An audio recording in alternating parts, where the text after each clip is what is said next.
Yeah. Oh no!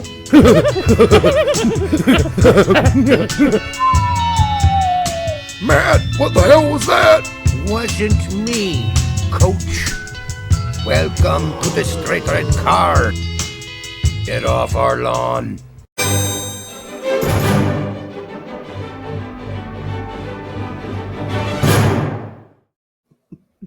Welcome to the Straight Red Card. Hey, no live show today. Sorry. Let's be really honest about No that. peeking. Just not a lot out there going on. Like, we could just go on and rant about the same shit we ran about all the time, but what's the point of that? So we decided to do something a little different. We were thinking back about all the other World Cup teams we've watched starting since 94. Although I did watch some stuff before that in 90, but I'm not sure that was worth watching. But I do think that it's time to kind of compare and contrast what we have now, because a lot of people think what we have now is so goddamn special. And it is, really is, and it's got potential. But, back in the day, we used to have teams that were just fucking chip on their shoulder motherfuckers. Like, Oh, we had it at some points, yeah. I know.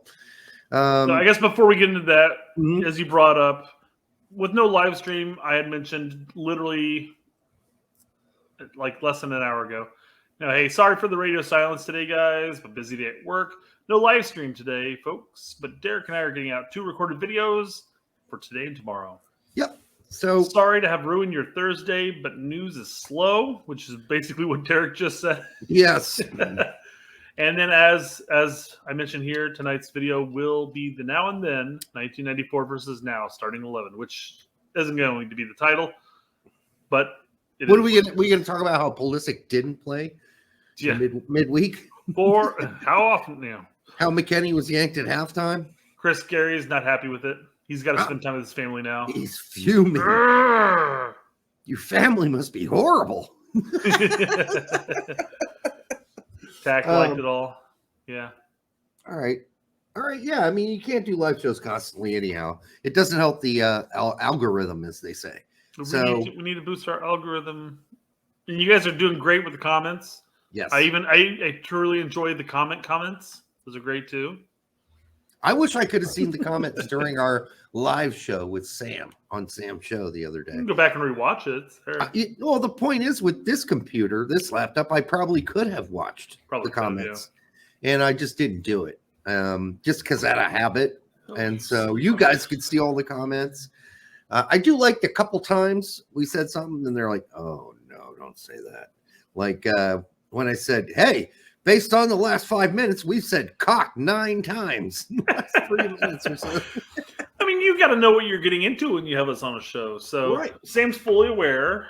We said cocktails, cockfights. Like, we didn't even, but the word cock is within both of those words. So we did technically say cock at least, 5 times during the first 3 minutes of the show. Downright cockapalooza, They did not laugh at that one. They were like, let's move on. I don't know. Let's move on with the show. I think we definitely saw if you went back and watched and you saw some of the chat, there were definitely a lot of regulars from our show on there. Yeah. Spurring it on, trying to keep it going. If I'm Sam too, and it's the beginning 5 minutes of the show, and I'm already saying the word cock just right out the bat, I'm sure he's like, well, if I laugh at this guy's gonna go fucking off the fucking reservation going forward. So I've got to tamper that. No laughing at cock. The word cock is not funny. Cock's not funny. It's not a funny word. Of course. All right. Here it was for me. Of course. All right. So we're gonna bust into this, unless you got some other tweets or Twitters or whatever's to share. I kind of want to give just a talk before we jump into this. Mm-hmm. But I mean, when talking about the 1994 World Cup, and comparing it to our current squad right now, obviously we have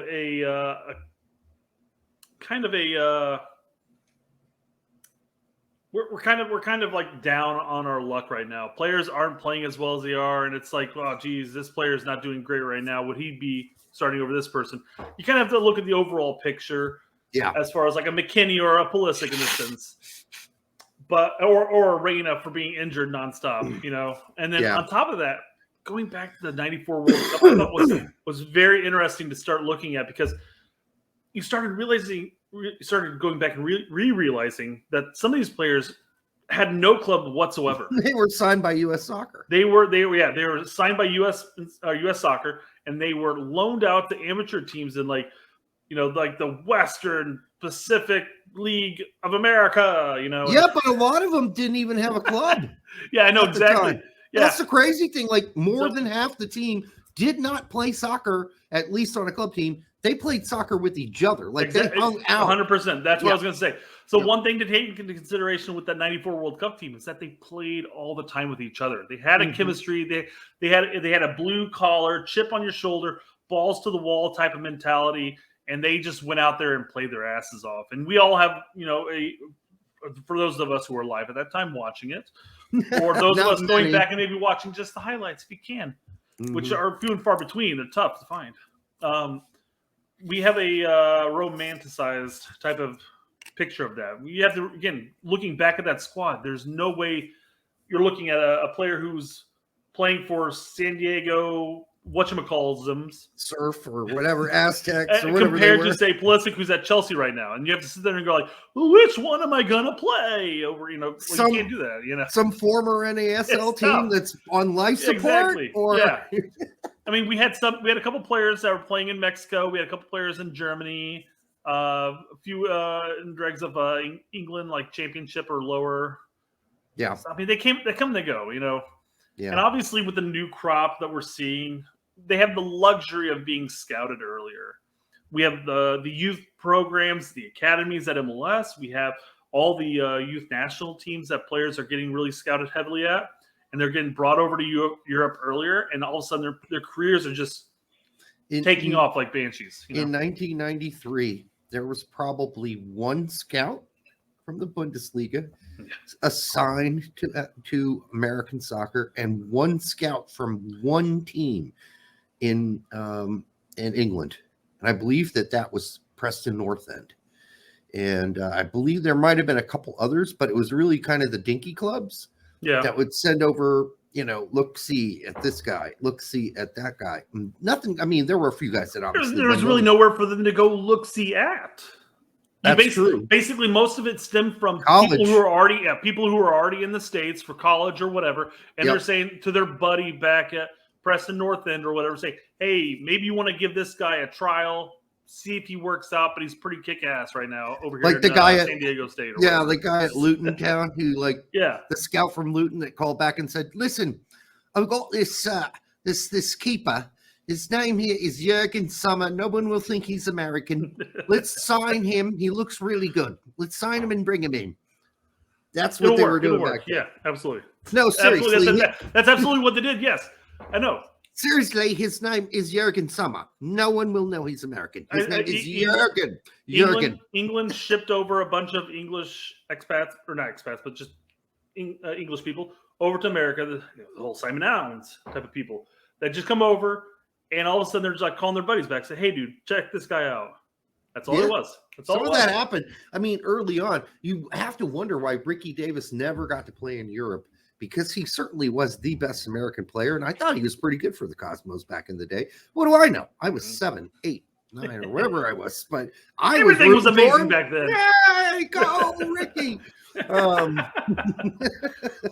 So but yeah. Not a lot of scouting. We didn't have a lot of players overseas. The ones that were either first or second generation American, or in the case of Thomas Dooley, just flat out German until they asked him to come play for us. Yeah. So I mean, he was a Kaiserslautern guy, a Bundesliga regular, and a good starter and a good player, but he just happened to have an American father. So there you go. And to use a player as an example here with Alexi Lawless, he had gotten an opportunity to go to train at Arsenal early on, and then that didn't pan out, and he came back to Detroit and had to sit there with the thumb up his bum hoping to get called in.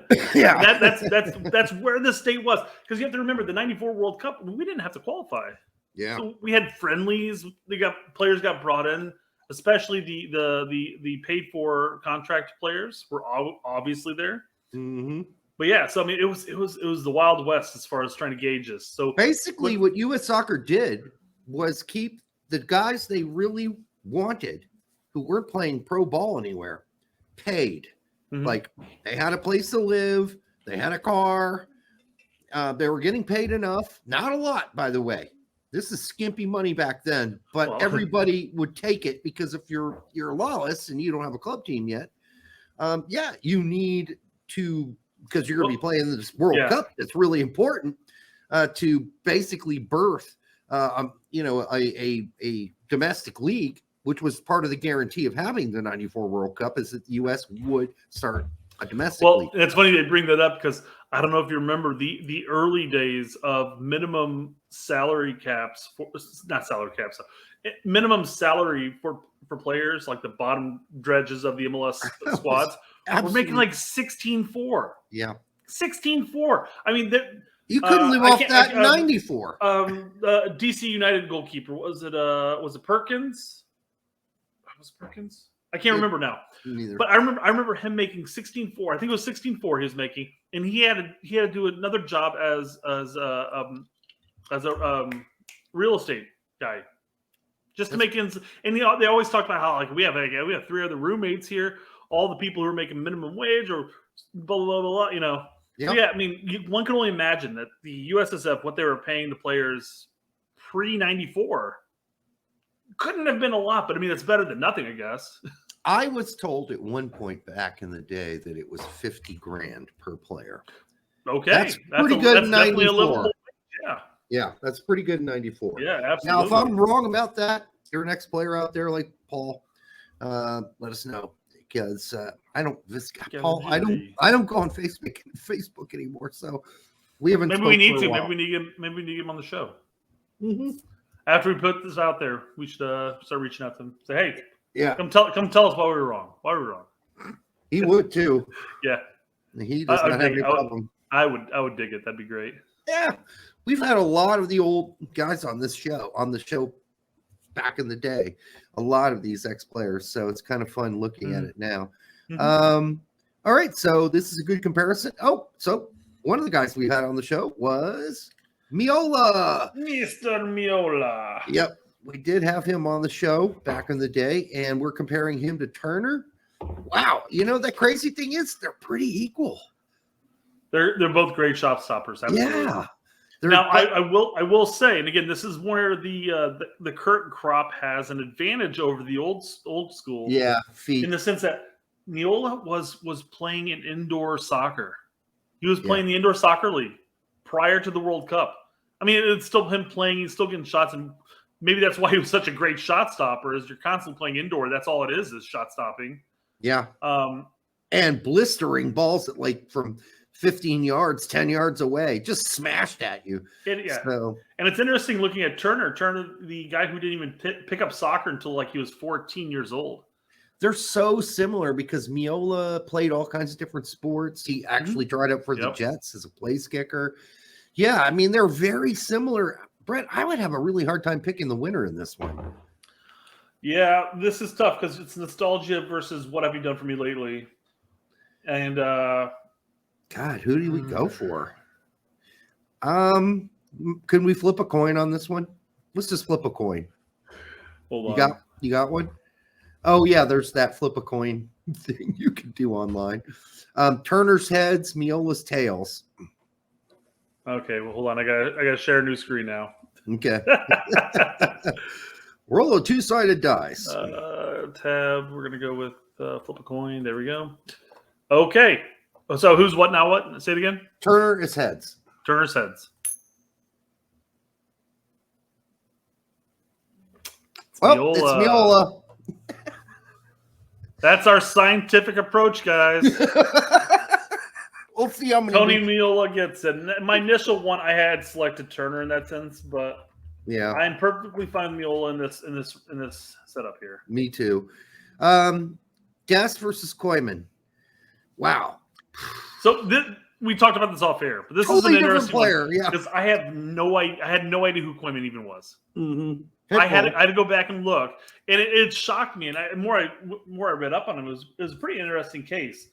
Yeah. Because I mean, he's a guy who went down to Mexico and made it out big before the World Cup even occurred. He was the first American to ever captain a Liga MX team. Yep. And he was just a badass. Amazing. Yeah. Just a badass. He's a balls to the wall, blue collared, right back. Nasty guy. That's what it was. He hated it. He's like, I hate being deemed an enforcer type, but I mean, yeah, it kind of was. Yeah. So, we're talking about two totally different types of strikers, or strikers. Jesus Christ. Right backs, yeah. Yeah. How? Right backs. And by the way, we went with a 4-2-3-1 because between the two teams, we could make a 4-2-3-1, and it made sense.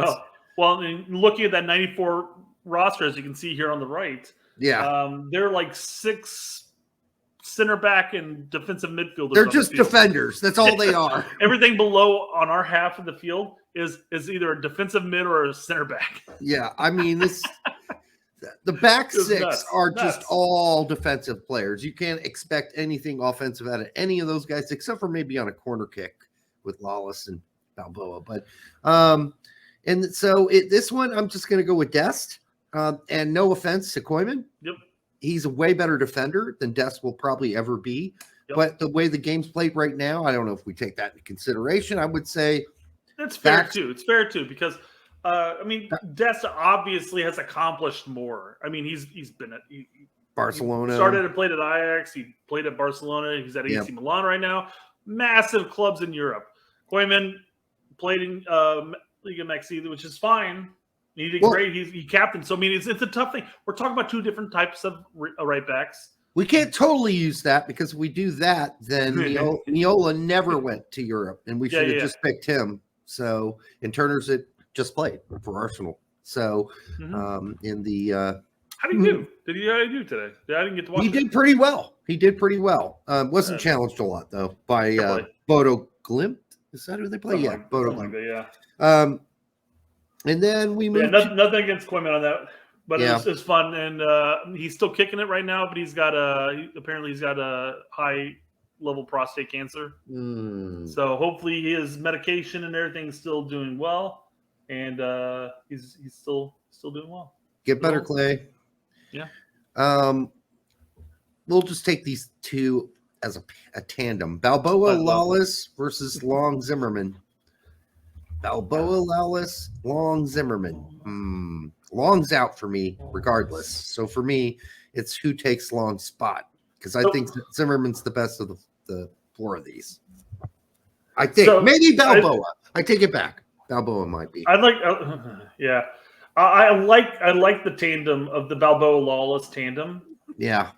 I'm thinking of Mighty Ducks 2, and they have the Bash brothers, and the guys are like, giving each other dog and knocking everybody over. It's just, it's not the. I would argue and say that they're not the as far as soccer at the time. This is '94 again, guys. Remind you, this isn't the players who they became, but who they were at the time. I would argue and say they weren't the smartest tandem as far as soccer smarts. I mean, sure, they're smart guys. They went to college and everything like that, so I'm giving them that much at least. Balboa's a pretty smart guy. Oh no, I'm not saying they're not smart. I'm saying as far as tactics and various things. I think you're underrating Balboa on that one too. I might be. Again, I was 11 in 1994. So it's very possible. And again, I know I obviously I like Balboa a lot, and he's one of the players I remember from '94 and on. And I'm not trying to discredit him as a center back by any means. I think he's the best of the four. Same with Lawless. I'm not discrediting either of them. Are we going Balboa Lawless then? That's what I did. I'll go with you. Yeah. I'll take those two. Yep, yes. No. Yep. No, I went with the Balboa Lawless because obviously the tandem together work well together. But I think they're just, I don't know. Yep. I think Lawless brings everything that Zimmerman can. I don't know. Yeah. I'm going with this. Me too. Plus, their characters, they're just the personalities they bring. Balboa was like doing bicycles all over the place. He was a tough guy, but quiet. Lawless was a rock star, playing the guitar with his Massive red hair and everything. Yeah. With his penis. All right. Could be. Anything to get attention, right, Lawless? All right, Jedi versus Paul. I'm gonna have to go with Jedi. Okay, thanks goodness, because that's what I went with. I'm like, I feel bad. I do too. I like Paul. We've had discussions over the years on Facebook. He probably wouldn't remember, but yeah, go ahead. You do. I'm just gonna say he's a great guy. Yeah. And he was a badass. He really was. Very talented player. Yeah. From what I recall. But what I was surprised with is that he's one of those players that was a defensive midfielder that seems to have gotten pushed back to left back because we didn't have a left back option. Yeah, but he could play a lot of different positions. Sure. The thing is, you got to keep him in mind about him as well. He got us back to the World Cup. It was his goal, his magical goal in qualifying. Around the world, if the world is just the United States, but they got us back and qualified for the first time in like 40 years. So I don't remember what it was. It's 40 something years. Oh, bollocks! Just realized this is my formation. I'm set up here on. It's still on a 4-4-2. There we go. Okay. All right. So Jedi, Balboa, Lawless, Dest, Musa, and Adams versus Sorber and Dooley.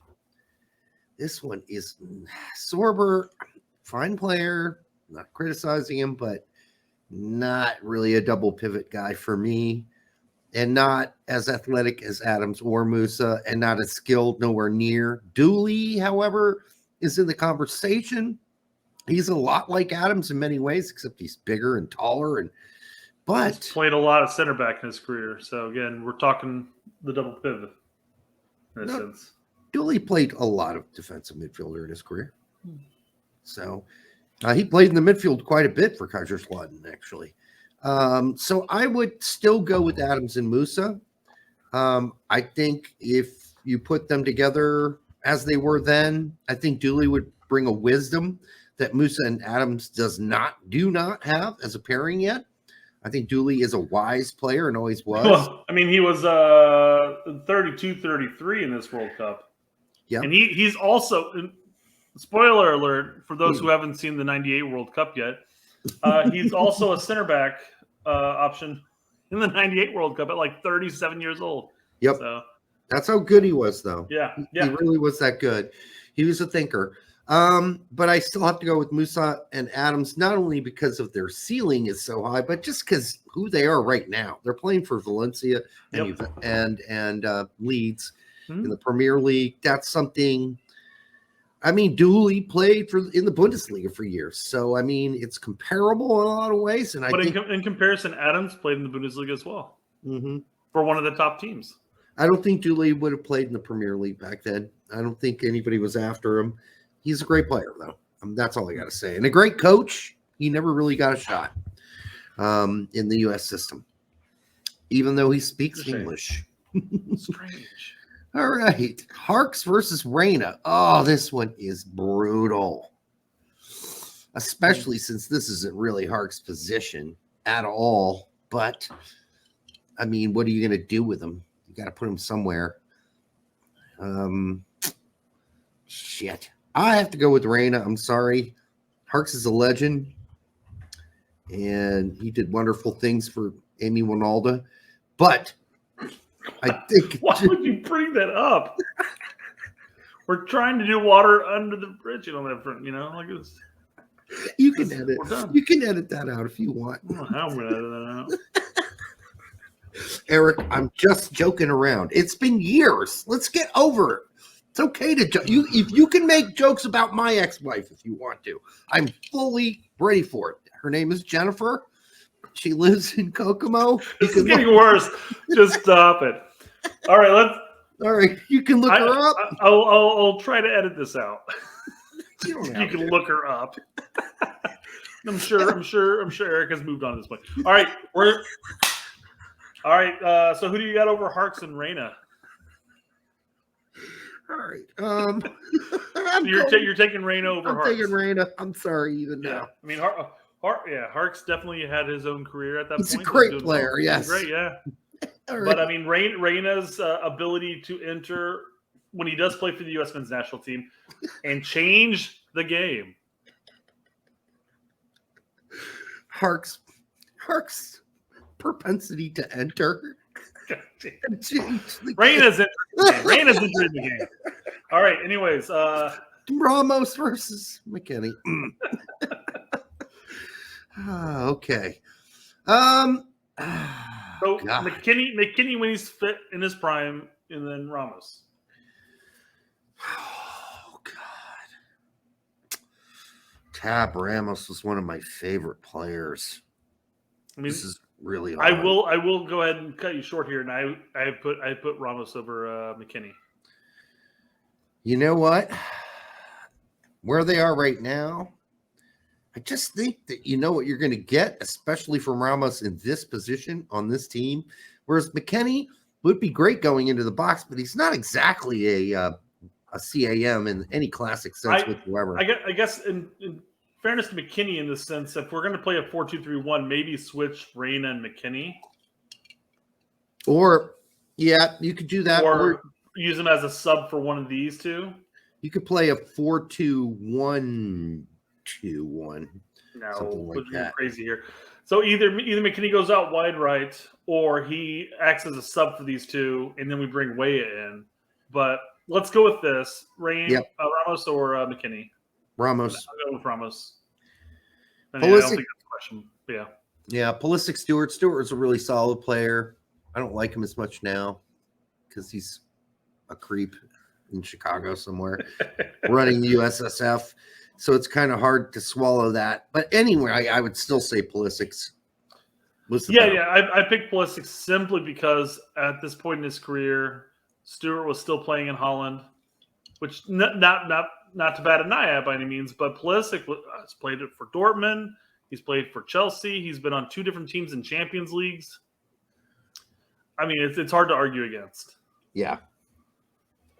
And then up top, Sargent versus Winalda. I can't even. This is easy for me. I'd say Winalda because at 94 though. Winalda scored in 94. I'm not taking that away. This is an interesting thing because we're talking about the 98 and 94 today. Yeah. And I flip-flop between, because it's the same 2 strikers in question. Mm-hmm. And I flip-flop between the years. Mm. So I just think at this point, Sargent had, Berhalter kind of screwed this over because he didn't really keep Sargent in the fold. No. But Sargent had played for Bremen, was leading scorer for Bremen, and they're arguably probably one of their worst years ever. Yeah. But still leading scorer regardless. Transfer to EPL he personally didn't have a bad season. No. Norwich had a bad season. He was playing in position a shit ton. But he still scored a couple goals in EPL, and then he went down to championship, and now he's scoring goals buckets of goals. Yeah. So I put Sargent over Winalda in this 94 comparison. I can't do that. I'm sorry. Winalda was a badass and had veins of ice, and that's something Sargent is just learning to do right now. Like in a World Cup, I'm trusting Winalda and his arrogance over Sargent and on his newly found confidence, because he's not going to be an arrogant kid ever. That's not Sargent. He can't do that. I'll agree with you on that front. Definitely Winalda was the cock of the walk type of striker. Yeah. Whereas Sargent's much more of a what can I do to help the team type of player. Yeah. Kim didn't think so, but he was the cock of the walk. But I mean, at one point she did, but bro. Okay. You're killing me, Smalls. All right. So Winalda's not never going to join our show. He's never going to anyhow. All right. Have you asked? No, because he keeps doing shit like this. He's not watching this show. He'll never know. He won't see this. Not in 1,000 years. If I'm not going to edit this again. We're just kidding around. Eric, we're just joking. I'm kidding. I'm joking. It'll regardless. All right. So I'll be perfectly happy with putting Winalda up there. Yes. His daughters are fully grown now. His balls to the wall mentality. All right. Is definitely a step above. I'm a fucking couple steps Winalda. above I'm a Winalda fan right now. Sargent Sergeant 4 years from now, look out. That could be a very, very competent player. We'll see. Yeah, but we will see. But yeah, Ronaldo definitely had that early stage of U.S. men's soccer when it started getting taken seriously. That blue collar, I'm gonna bust my ass and do whatever I have to do to get that ball in the back of the net type of mentality. And while Sargent is definitely can be a decent scorer, you're right in the sense that he doesn't have that mentality. Yeah, Sargent's not going to be flipping up his collars anytime soon and playing a game. Whereas Ronaldo would have no problem flipping up his collars and playing like a badass. So, and don't underrate his skills. Really don't. I mean, he's really was a skilled scorer. So I guess in the end, this is what we end up with. Miola, Dest on the right, Lawless and Balboa and center back, Jedi on the left, Adams and Musa playing the holding mids. Yeah. And then Reyna and Pulisic wide with Ramos and Ronaldo up the middle.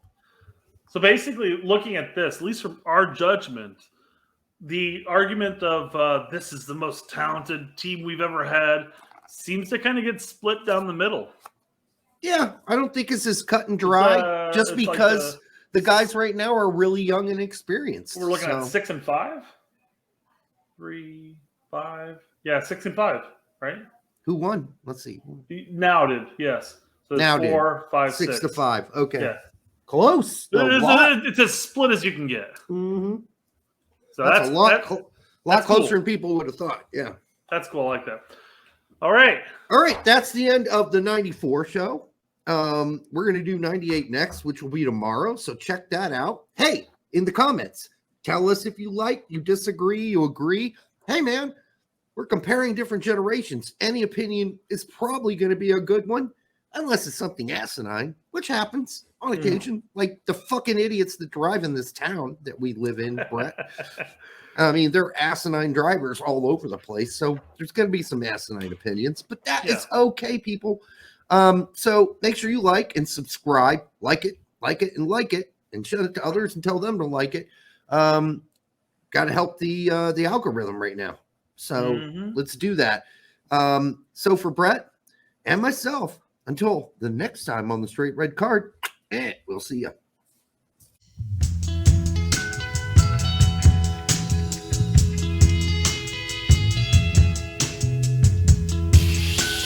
You're gonna do her. Yeah. Oh no!